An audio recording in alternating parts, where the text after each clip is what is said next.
Toby Collins joins me now here in Malden. Firstly, Toby, welcome to Campbell's Comments. Well, thank you, Paul. We're here to discuss a few things, a little bit of your journey, if you like, and an adventure or venture that you've been on, and it's gone probably a full circle. But we're here in Malden. You're based here not far from where I live, actually, and the McKnights, Bill and Brian, grandfathers and great uncles and the like. So, it must be good to be back home. Yeah, I love it. I'm always happy to be home. So you've been to a few different places, and we will touch base on that. But back here at home now, you've got quite a few horses. Your dad, Pat Collins, you've been camp drafting. That's where I saw you the other day, actually, at Lockington. But you've got a few horses. What's your main chosen discipline here while we're here? Oh, rodeo is my main deal. That's what I love and that's what I do. But I've always been able to go to a few camp drafts and that. And there was a couple that were close to the house, and I hadn't been anywhere for a little while, so I thought I'd just slip on up to one the other day. No joy, but did you enjoy it? I did.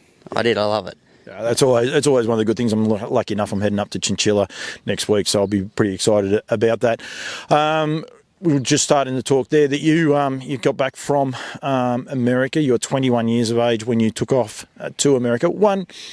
Why'd you go to America? What made you, a young man, that likes being at home and like being around family, take off to the other side of the world? Well, rodeoing, and it was just always built up like that. That's where it was at when you're rodeoing, and that was the ultimate thing, was to make the NFR over there, and you just sort of the videos and all that. Anyway, I had to go and check it out for real, and it was 3 months the first time, and it wasn't long enough, and I went for 6 months, and it just wasn't long enough. So then that was when I got serious, and I got a taste for it, and then I really got serious and got a sports visa, and then I went to stay. 21 years of age when you first went for the three-month period of time. How old are you when you start rodeoing? Sorry about that. Here in Australia, how old can you be when you start any of the disciplines? So you can start as a junior pretty much when you can ride. You got the junior barrel race and the junior steer ride, and so just when you're confident enough you can do it, you can really start. And then they've changed the age limits a little bit, but I think at the time it was 17, you were out of juniors, and then that's when you stepped into bulls and broncs. And you had the second division events, which were just a little bit steadier going to bring people along, and then you stepped up to the open. Yeah, at the time you had to win $3,000 to what you call break open to be in there with the big boys. Is that every year, or once you do that you become one of the big boys? No, you just had to win $3,000. Yep. And then that was it. How good were you back before 2013? I'd probably wouldn't have been as good as I thought I was, that's for sure.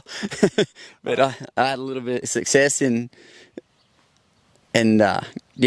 I asked that question because it's a big step to go to America.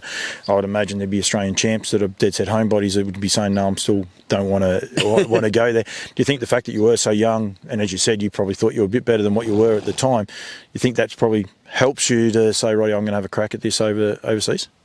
Yeah, I'd definitely say I had a false illusion of it, because I was going pretty good, and I thought, oh yeah, I'm going, and I'm going to go win the world, and that's not quite how it went. Is it humbling when you get over there and that happens? Oh yeah. It'll let you know where you stand for real. So you came back, you went for 3 months and then you come back, but did that just whet your appetite to head back over? Yeah, I was going back for sure. I got the 3 month holiday visa. That was easy to get. It was winter time here, summertime there, just go and see what it was all about. And then then I went for the 6 month one, because it was a bit longer and it wasn't too hard to get the visa, and I wasn't fully committed to anything, and then after that I was all in. How hard is it to get a go over there, like as an Australian when you first went over there? I imagine you must have had a couple of contacts to get over there, but how hard is it, a young 21-year-old rocking up to some of these rodeos and hoping to I suppose win, but is it hard even just to get a start? No, it's not hard at all. People are very hospitable, very helpful. It wasn't hard at all. Cody Anglin got me over there. He had the house and all of that, and he bronc ride from here. He's a very good bronc rider, just all around cowboy really. And yeah, so he got me settled in, and there was cars, and he was entering me, and that was an easy start. And then I just ran into people that I knew from over here, like Travis Edwards. I'd crossed paths with him, and turned out that Cody was coming back home, and I was talking to him, and he said, "Oh, just come and hang out at the house." And I ended up moving in. I was just going over to stay with him till I kind of got my feet settled down and all that, and yeah, 8 years later, I think. No, it might have been. Yeah, it was 8 years later. I moved out 3 mile down the road, and yeah, that was the last 12 months. I had my own apartment, but I lived with them the whole time I was there pretty well. So he's an American, obviously, and he was just opened the doors and just said stay. No, he's Australian. He's from Western Australia. Right. Eh?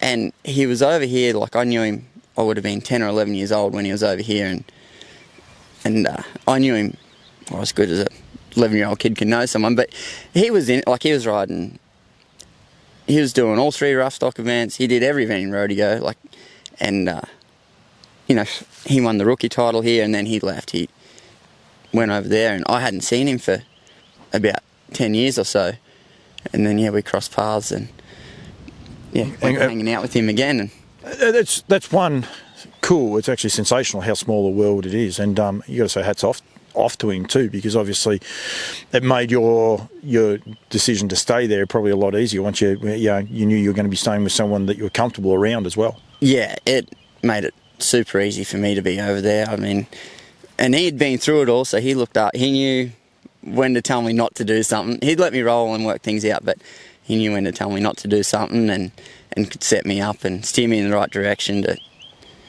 get things happening. Yeah. What was your chosen sport? Like when you went over the first couple of times, what was your chosen sport? Because I'm pretty sure I know how it ended up, but when you first went over, what were you mainly aiming at being good at? I went over there riding bulls and broncs, saddle broncs mainly, and I'd been riding a few bareback horses here, and I got on a few over there, but it was mainly bulls and saddle broncs, and I tried to keep going with that the whole time. And then I don't know, it just happened that I had a bit of luck in the bull riding and was winning money, and then it looked like I had a pretty good chance to make the finals, so I eased off on the bronc riding and just stuck with the bull riding for the last 3 years, I guess it was. I got on a few broncs at the circuit rodeos and that because I love it, but when I went out for the summer, I just stuck to the bulls. And so there is a circuit. Now everyone here know PBR, professional bull riding, and we all watch it. You didn't make that, but you were the next rung down, the Division 2. Is that roughly the best way of explaining it, or?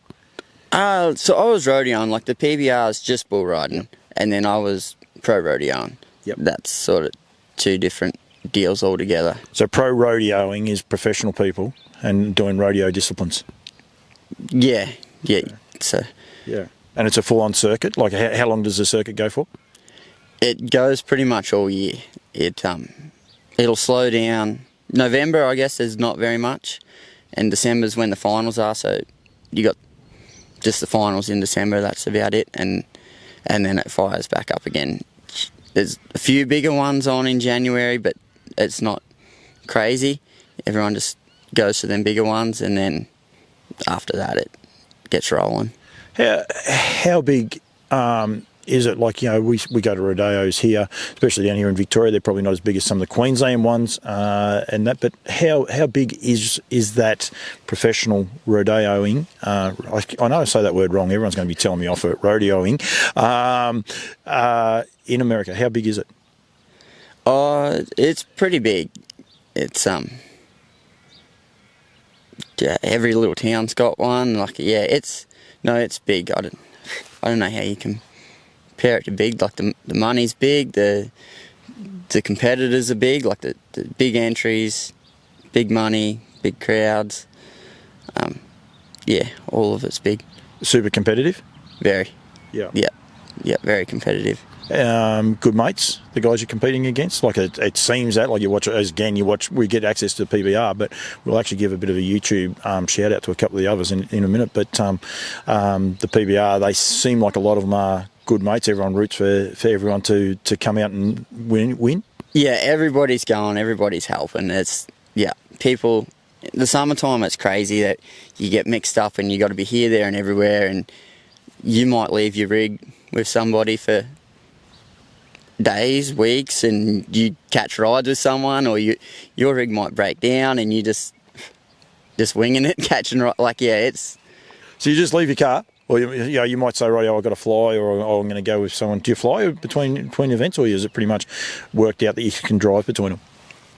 Yeah, like you can fly in between them and that, and a lot of times you will fly here and there. I like driving, and we would set it up where we drove a lot, but yeah, you'd catch flights here and there, and sometimes you had to charter flights and that, but yeah, it would... Every week? Like, are you competing pretty much every week? Like you said there before, pretty much nothing in November. Was it many times where you weren't competing? It'd only be by choice that I just decided I didn't want to go for a week or two. November it would be a month or so, but yeah, other than that, you'd start sometimes you'd start Wednesday, and yeah, you could pick and pretty much go Saturday, Sunday, yeah. Did you enjoy it, like the lifestyle? I'm going to ask about your results and that in a sec, but did you enjoy that lifestyle? Like, so from pretty much Wednesday through to Sunday, you got to be switched on. You get Monday, Tuesday off, and then bang, you got to start it back up again.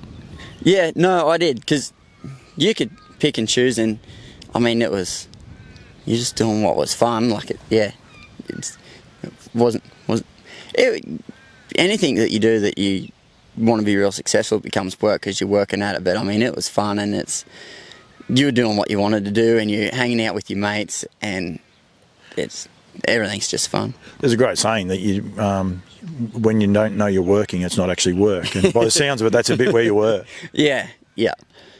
Success. How did you go over there?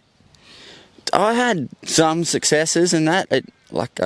I did good here and there. I probably didn't do good enough all year round to make the finals, but yeah, it was good. I'm not disappointed about how it went at all. So. But you can still make a living off that then? Like the fact that, you haven't, probably reached the pinnacle of heights, but you've still been able to make a good living and be able to enjoy it? Yeah, I got to enjoy it, and yeah, I got by. It wasn't too bad like that, but I didn't get rich, but I didn't have any bills that I was paying either, so it was, yeah. Yeah. What was your best win? Best win was Cloverdale. I won the bull ride at Cloverdale in 2018. Yeah. Yeah. I'd come home the end of 2017. That's right. Yeah, I had my shoulder, a bit of work done on that, and I was out for 6 months. And I came home, and then I went back over there, and I did 2 or 3 rodeos, and then I went to Cloverdale, and then I won the bull riding at Cloverdale. That was a pretty special win. And you sit down and you think to yourself afterwards, you get 5 minutes to yourself afterwards and say, it's been worth it? Yeah. That was... Did you expect to win when you went over there? When you were 21 years of age, I would imagine you probably expected to, but probably after when you went over there full time, were you expecting to win, or you really understood what you're up against? Both. Yep. Yeah. I knew how tough it was, but I also worked at it and was expected to do good. Yeah. Yeah.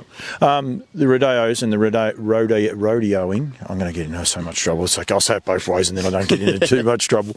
It is a little bit different, though, than what we have here, because there is, from what I've seen, especially on a couple of the YouTube channels you can watch, there's barrel races that make a living out of the barrel racing. There's roping. There's so many other things. Bronc, then saddle bronc.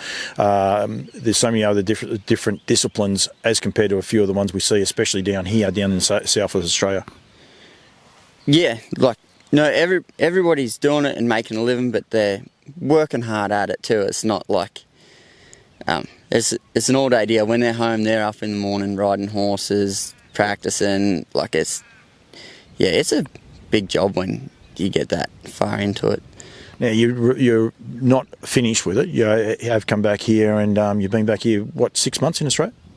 Yeah, February, so whatever the math works out on that. Someone can work it out for us. But have you competed in any rodeos here in Australia since you come back?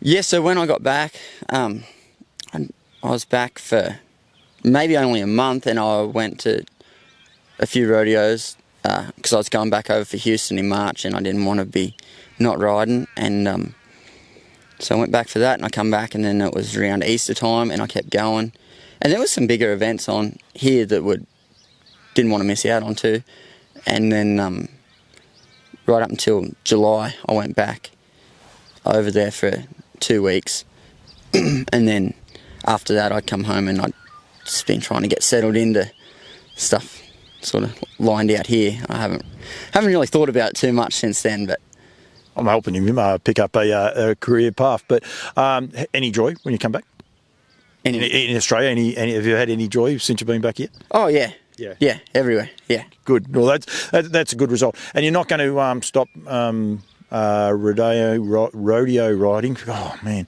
rodeo riding, because you're going to continue doing it while you can. Because I mean, you know, it's a short window. Like, I mean, you've been doing it for 10 years, so it's not totally that short. But you are going to continue it here in Australia. That's one of the things you're going to want to continue doing. Yeah, I still feel good, and I've still got years left in me. And Christmas time I'll start going again, and we'll just, I don't know, when it's not fun or my body can't handle it, then I'll probably stop.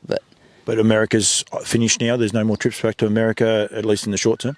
No, I stayed there long enough that I put everything in when I was there and stayed long enough, and then that's it. I might go back to visit, but not to do too much else.